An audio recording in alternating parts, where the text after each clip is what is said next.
Hi Cancer! Kamusta? Welcome back to Pinay Angel Tarot. This is your October kapalaran para sa mga Cancer. General love reading, kaya maaaring mag-resonate o hindi.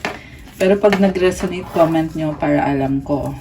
Tingnan natin ang energies connected sa'yo ngayon sa love life mo. Kung anong feelings ng person mo at kung anong paparating. So, kamusta kayo guys? I hope okay naman kayo mga Cancer. Tingnan natin ang mga unang energies from the Romance Oracle. Romance and Love Oracle. So, ano mga energies ang connected kay Cancer ngayon? Oh my gosh! Romance! Romantic surprises are on the horizon. Be open to them. Okay. Alone time. Spend some time alone. It will help you gain clarity on your relationship. So, may mga pinaprocess ka, may iniisip ka about sa relationship. Window, a new adventure in love is coming. Get ready. May bagong simula. Hideaway. Oh, make time to be with your person. Create your own special hideaway. Merong date. Friendship disconnection is based on friendship. It may never develop into romance. Ay, sorry. Okay. Sandali lang guys. Ito. Unseen, love can be blind. Ensure you're not overlooking red flags. Maingat ka ngayon sa love life mo. Boundaries, love may challenge your boundaries. Protect them. Ito yung nag-slide. Right path. Love is a beautiful journey and you're on the right path. Alam mo, nakita ko yung struggle mo dito kasi mahal mo yung taong yan. Gusto mo siya. Maganda, masaya kayo pag nagsispend time kayo together. Meron ding friendship sa inyong dalawa. Pero sobra kang maingat. Kasi may napapansin ka mga red flags dito. Kaya gusto mo mag-set ng boundaries. Pero ang sabi dito, enjoy mo yung journey mo. Tama naman, you are on the right path. Ayan, merong romance. Okay, ang ganda ng vibe mo. So, from the tarot, overall energy is sobrang ganda. Magnum Opus. Ito yung best card sa tarot deck na to. Nakukuha mo yung manifestation mo. Para kang, para kang may Midas touch na kung saan mo ilaan yung panahon mo or yung focus mo. Talagang nag-work out, nakukuha mo. So, claim na yan guys. Comment heart to claim. At palaban ka rin. So, ayan, ang masabi ko lang is congratulations para sa'yo. So, yung person mo, minamanifest nyo isa't isa actually. Ano ba dito is 2 of Cups, 3 of Wands, King of Elixirs, Prince of Candles, and the 6 of Cups. So, magkaiba kayo ng ugali. Sobra kang iniisip, nasistress siya sa'yo. Meron nakita kong long distance, although hindi naman lahat ay long distance. And then, mahal ka niya, may gusto siyang sabihin sa'yo, at namimiss ka niya. May ugali tong person na to na parang pabago-bago siya ng isip or kunyari, bibigyan niya yung attention niya kasi mahal ka niya, medyo siloso. May nakita ko medyo siloso yung person niyo. Tapos, may ugali din siya na magpo-focus siya sa ibang bagay. Pero lagi ka niyang namimiss. Pag hindi ka niya kausap, namimiss ka niya. At gusto kang makasama nitong taong to. Nafe-feel ko yung yearning niya sa'yo Mukhang long distance nga talaga to guys. And then, ito 2 of Cups. Soulmate, or this is a connection na very special talaga. Yung alam, may something sa kanya na parang palagi siyang nagsistress May pagsiselos na nakikita ko. Parang kulang sa foundation pa. Pero yung feelings niya sa'yo is talagang, talaga, kakaiba. Wow, kakaiba. So, ikaw naman, 10 of Cups, excuse me guys. 10 of Cups, 2 of Swords, Queen of Elixirs, 7 of Cups, and the 3 of Swords. Oh my gosh. So, binigay mo sarili mo sa kanya, pero ngayon, nagdadalawang isip ka at may options ka dito. Ayan, merong nakita kong iba sa inyo guys na nasasaktan ka, kaya naghanap ka ng ibang options. Gusto mo siya, dami kang pangarap para sa inyo. Pero may fear ka. And sa nakita ko yung fear mo na yan din yung pumipigil. So, yung person mo sa totoo lang, ikaw lang talaga yung gusto niya sa ngayon. Sa ngayon yan yung nakikita ko. Mukhang ikaw yung mas may tendency na maghanap ng iba. So, posible kasi minsan na, kunyari, niloko ka nitong person na to, tapos nagbagong buhay na siya, ikaw may duda ka pa rin. So, trust issue ang tawag dun, guys. Pero sa ngayon kasi sa reading natin, ang lumalabas is walang iba sa side ni person mo. Pero sa'yo, meron akong nakikita sa'yo na options. Hindi ko naman sinasabi na niloloko mo siya. Meron lang talaga dito na option na pwede mong piliin, pwede din namang hindi. Pero sa kanya ka masaya at sa kanya mo na-feel na ito yung destiny mo. So, i-clarify natin. Maganda na yung overall energy nyo eh. Nakuha mo yung wish mo, pero parang ikaw yung may duda sa wini-wish mo. So, tingnan natin kung bakit ganon. Six of Swords. Okay, dati kayo nag-away, pero ngayon nakikita ko sa person mo na gusto na niya na magkaayos na talaga, na wala ng mga negativity. Princess of Talismans. Pero, nasa sayo na daw yun. Parang sinasabi niya dito, andito lang ako. Pero ikaw, ano ba talagang gusto mo? Okay. Remember guys, na roles can be reversed. Posible kasing baliktad eh. Posibleng, may mga cross-watcher din kasi tayo. So, kayo na bahala mag-apply. So, the Devil and the Princess of Elixirs. Meron dito, may bad habits. May nakita ko dito, gusto makipag-usap na parang nasi-stress eh. Gusto makipag-usap, okay? Merong codependency. So, bakit? Tingnan natin. Bakit parang, ano to eh? Gusto na niya na ayusin nyo na yung problema ninyo. Nasi-stress na siya. 10 of Wands, ayan, nagmamadali na siya na parang magmamakaawa na to na please ayusin na natin to. Ang lakas ng fire sign, Aries, Leo, Sagittarius, air sign, Gemini, Libra, Aquarius, baka may kadil-kading Capricorn, water sign, Cancer, Pisces, Scorpio. Ayan, although this can be any sign. Meron ding air sign na sabi ko na ba, Gemini, Libra, Aquarius. So, si person mo ay nagmamadali at gusto niya may control siya eh. I can see someone na very passionate towards you, towards this connection. 9 of Wands. Okay. May mga boundaries siya dito at may tampuhan. The universe. Alam mo yung tampuhan ninyo? Yan din ang dahilan para magkabalikan kayo, magkaayos kayo. Kasi andito yung the universe sa likod nitong 8 of Cups. Ibig sabihin, kahit anong iwas nito, hinihila siya pabalik sa'yo. Ayun, merong infinity symbol eh.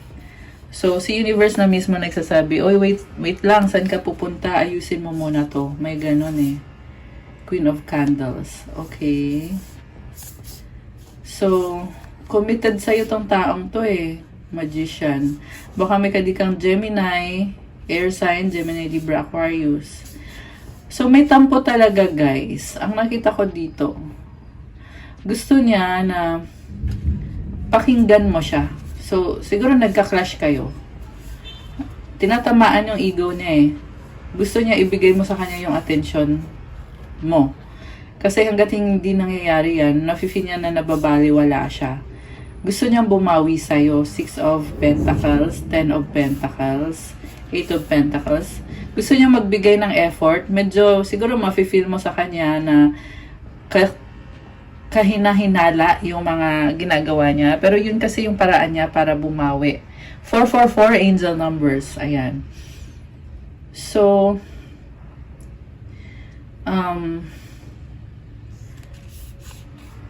oh my gosh. Oh, nagkaroon ng ending dito.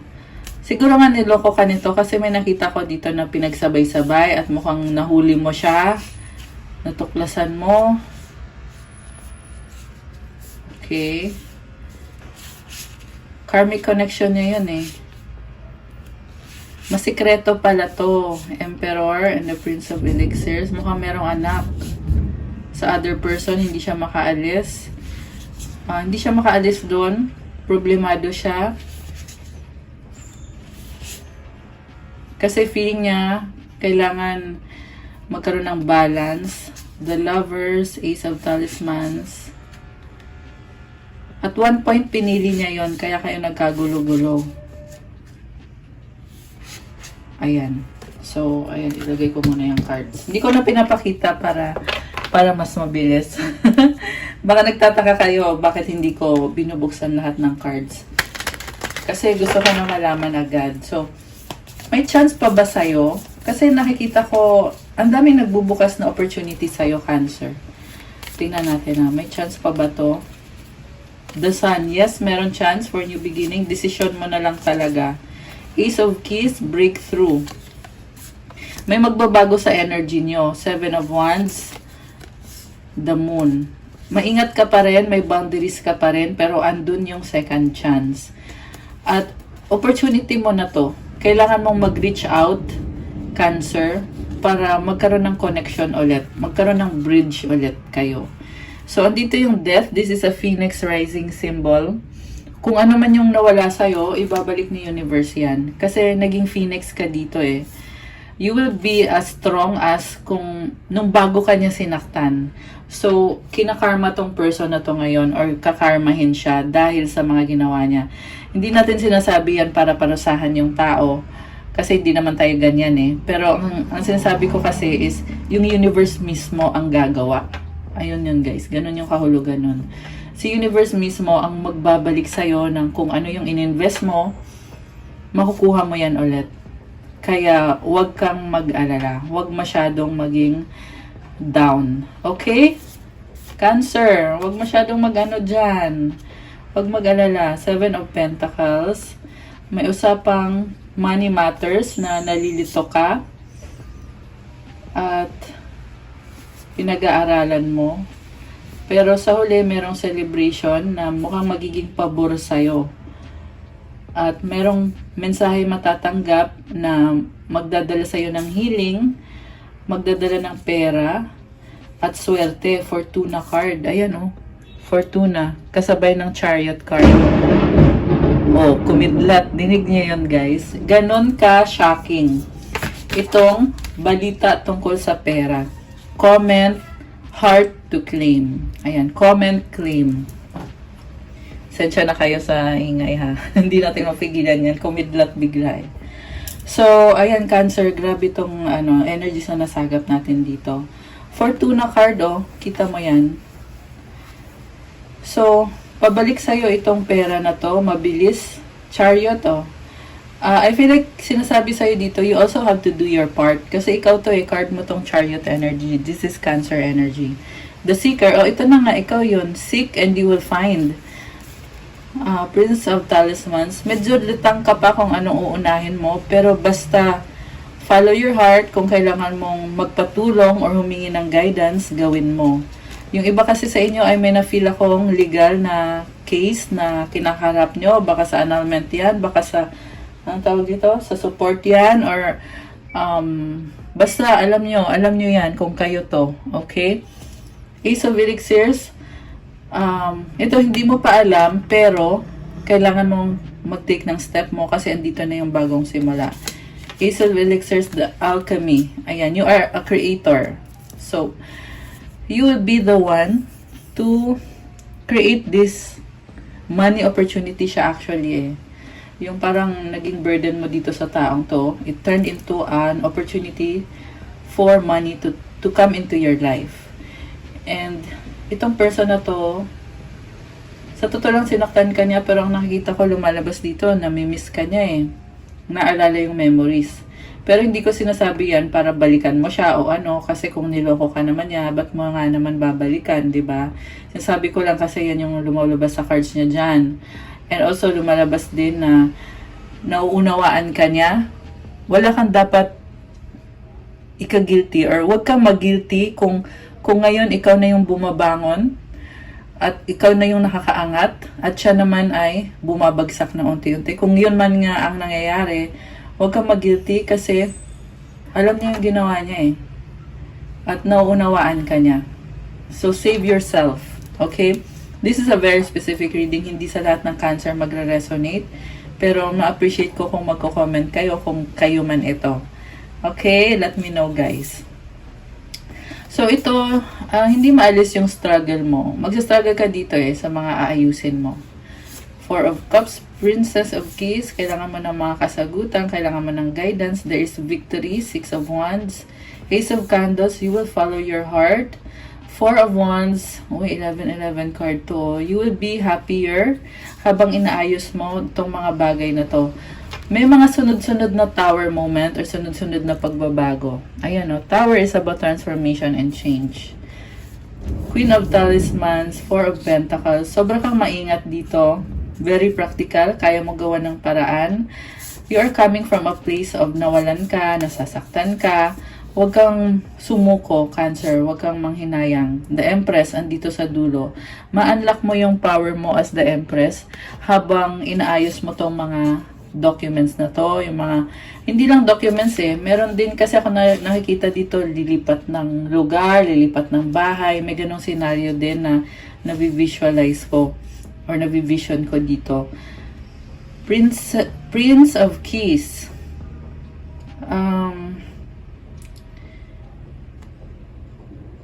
You are being observant kung ano pa ba yung mga hindi ko na-cover dito. Strength. Ang sinasabi lang dito is magiging successful yan lahat. So, pat yourself in the back. Okay? Kaya mo yan. Keep going. King of Candles, Nine of Cups. Ba't may nakita akong other person na makakausap mo? Possible na siya din to, yung makakausap mo. The Hanged One. Wala siyang action. Naka-stand still siya. So, Cancer, new moon po ngayon. Also is Libra season and there is a solar eclipse. The energies are very potent para makuha mo itong mga changes na to na sunod-sunod. So, hindi yan mangyayari ng isang linggo lang, isang buwan lang. Maaaring magsistretch pa yan. Depende sa timeline nyo guys. Iba-iba din ang sitwasyon bawat isa. Pero know that this is a very positive reading. Sa dulo, ma-achieve mo yung victory. In fact, sunod-sunod nga yung victory And you will be successful. Ayan, I can't stress it enough. Ano pa mga paparating dito? Ay, nalaglag. Shucks! Nalaglag yung cards, guys. These are very intense energies. Tingnan natin So, una is communicate, compromise, forgive, work it out. Ayan, may pag-uusap. Caution, find out more information, don't overwork yourself. Remember na, stay healthy. Okay? Minsan kasi pag nabibisi na, nalilimutan na yung vitamins. 333 angel numbers. Ayan, galit na yung galit na yung yung skies. Kumulog na. Okay, and then you have your pets in reverse. Oh my gosh, and the pregnancy card. Alam mo, ang sakit. Masakit ito. Pero, ang sinasabi sa'yo ng energies na to is, maselan ka. Yung iba, literal na buntis. Yung iba naman, not necessarily buntis, but maselan yung condition. Make sure na you take care of your heart. Ayun, merong heart Take care of your health. And itong sakit na nararamdaman, naka-reverse kasi to Ayan. Love kasi to, kung naka-upright. Or loyalty, or pwede din to, yung energy ng pets is parang you are taking care of someone. So, which is, naka-reverse siya sa ngayon. Huwag kang mag-alala. Kung hindi mo pa yan nakukuha sa ngayon, yan na yung magiging susunod na manifestation mo. Ang mahalaga is, ito muna. Sunod-sunod na mga changes to. Ayan, good luck and God bless sa'yo, Cancer. Kuha kita ng mga, oracle messages. Tingnan natin ang sasabihin ng mga angels mo sa'yo. Tungkol sa condition mo ngayon. Condition! Sa kung ano man ang nafe-feel mo na wala kang mapagsasabihan. Alam mo si Cancer kasi, yung ugali nyo kasi guys, is kayo very independent kayo. Mas gusto mo lang na mag-isa ka, na aalagaan mo yung sarili mo. Sarili muna. Kaya kailangan mo din syempre, kailangan mo din ng guidance na kung okay ka pa ba, kung ano ba yung mga hindi mo nakikita na kailangan mong ma-appreciate sa sarili mo or sa sitwasyon mo. So, tingnan natin guys. Kuha tayo pala ng money energies. Okay, money energies ni Cancer ngayon. Fruits of labor. It's time to reap the fruits of your labor and become rich. Rich gain is here. Ayan. Comment, claim. Lagyan nyo ng dollars. Guys, fruits of labor. Pinaghirapan mo yan. Hindi mo yan nakuha lang ng basta-basta. Success. Oh my goodness. Choosing the right direction and actively overcoming difficulties. You're on the right track. Ayan. Umulit ulit. You are on the right track. Cancer. Last one. Fast changes. So, ito na nga, mabilis yung mga pangyayari. Things happen suddenly, in a short period, and a hurry. Take bold steps forward. Ayan, guys. Ayan, kaya mo yan. So, sa bottom of the deck, merong bright ideas. Have an innovative new inspiration. Test new ideas and break out fast. Take action on your ideas. I love it. Okay. Sabi ng angels mo, sabi ng angels ni Cancer, unconditional love, the Divine Mother. Thank you, Divine Mother, for helping me to give and receive the love I deserve. Ay, alam nyo guys, pagdasal nyo. Ayan, si Mama Mary to eh. Kasi, binibless ka.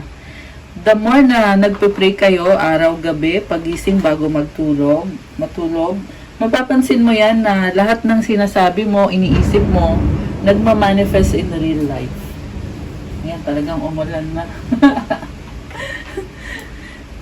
Ang ganda nito. Spirit animal, thank you Animal Kingdom for blessing my path with love.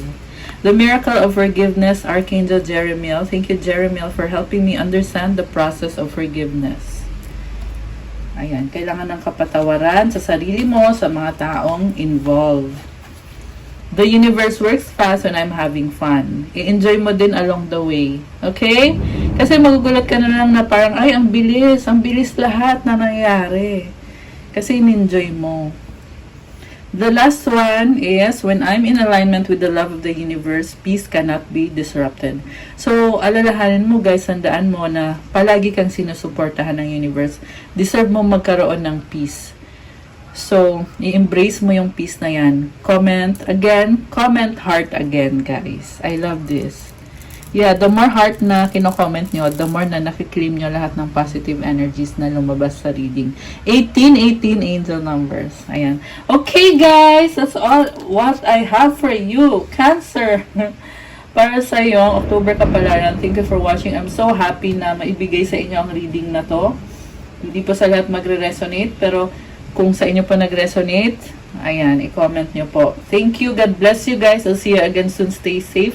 Siyempre, i-like nyo din yung video, subscribe, and hit the notification bell. Yung nga palang nagtatanong about private reading, kung nag-resonate kayo, kailangan nyo ng gabay, you can book a reading with me. May bayad po yun pag private reading kasi ikaw mismo yung i-reading.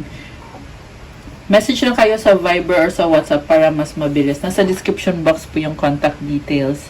Check out my Instagram if you want to start your crystals journey. May mga bracelets po tayo na tutulong sa'yo. May specific intentions, special mantras and prayers to enhance the energy and to help you. May mga crystals to attract love, attract money, wealth, prosperity, abundance, focus, mental clarity, vitality, motivation, unblock your chakras, remove blockages, remove stress, calming, for communication, for self-expression, self-confidence, at marami pang iba. So, tingnan nyo na lang po doon at pa-follow na din po to show your support. Thank you so much, Cancer! Have a good day, guys. I love you guys. Stay safe and I'll see you again soon. Bye!